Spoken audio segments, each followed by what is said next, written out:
One of Joseph Smith's more astonishing claims was that God dwelt with a divine council and cooperated with other deities in the creation.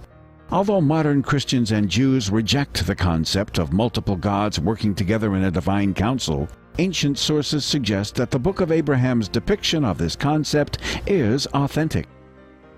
When Joseph Smith produces the Book of Abraham in 1835, he rocks the foundations of the Christian world of that era, because in the Book of Abraham, readers are introduced to the concept of a multiplicity of gods. This was very problematic for the Christians of Joseph's day, who had fully embraced the concept of a radical monotheism. So in Abraham chapter 4, we have a portrayal of gods in the plural, participating, deliberating in an assembly-type structure on the planning for creation and then the actual physical carrying out of creation. Abraham chapter 4 is a revision of Genesis chapter 1. Of course, Genesis chapter 1, verse 1 has a reference to Elohim, which is the proper name for God, although the im ending in Hebrew is equivalent to putting an S in the masculine plural form.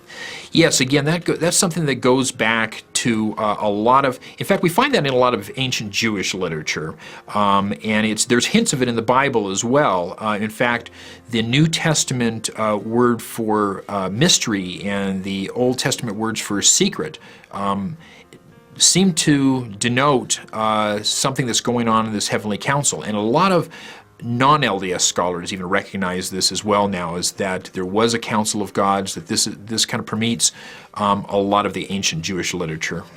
Today, however, biblical scholars recognize that the view of a multiplicity of gods, of an assembly structure, is fundamental to ancient Israelite beliefs. It's fundamental to biblical conceptions. We see this in a variety of texts. The most famous would be Psalm 82. Psalm 82, verse 1, has reference to the Adat of El, the council of El, the early Israelite deity. The judgment that God renders in Psalm 82 is reflective of what we see in Deuteronomy 32, verse 8. The use of the term Most High God, which in Hebrew is El Elyon, meaning Most High God of the Assembly, literally as we know today as scholars, who organized and structured the universe according to the number of the gods, assigning various peoples of the world a stewardship or governorship according to the number of gods. The text itself in Hebrew makes reference, at least to the earliest Dead Sea Scroll manuscript, to a group known as the B'nai HaElohim, sons of God. Now that's important because the term son in all Semitic languages like Hebrew often refers to the member of a group, class, or guild.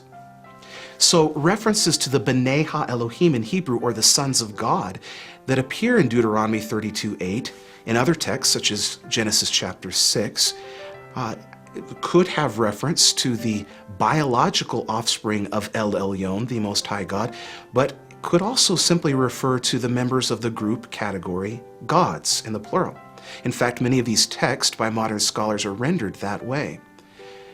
The story of a divine council of gods is also very interesting because whether we're talking a biblical conception or a general Near Eastern conception, the pattern is always the same. These stories, or myths, if you will, begin with a crisis. The head god of the universe calls together the gods, trying to resolve this problem. Various proposals are then considered. Finally, one of the gods steps forward and volunteers his services to the council. He then is commissioned as a messenger or savior for the assembly. That is the basic structure for every divine council story from the ancient Near East. So the structure for a standard divine council story from the ancient Near East or the Bible is directly reflected in the Book of Abraham, in a way that would have been totally inaccessible to the prophet Joseph Smith during that time period. It is fascinating to consider that in 1835, Joseph Smith produces the Book of Abraham with references to an assembly of gods, not only creating the universe, but also to God standing amongst the great and noble ones of his assembly. And while amongst them he says, "These I will make my rulers." It's incredible. Book of Abraham is incredible on so many levels. In my mind, particularly in its view and portrayal of this concept of a divine council of deities. Now, we know that this divine council of gods in the Old Testament It was operational and had an important view, according to Israelite conceptions, not only from textual evidence, but also from ancient Near Eastern discoveries. We as biblical scholars have been able to put this view together textually through archaeological discoveries and through ancient Near Eastern cognate traditions from ancient Ugarit, from ancient Mesopotamia, and it's remarkable how well now we understand this biblical imagery to be reflected in Joseph's theology, and specifically in the Book of Abraham. It is truly incredible the way the Book of Abraham picks up on this ancient Near Eastern imagery.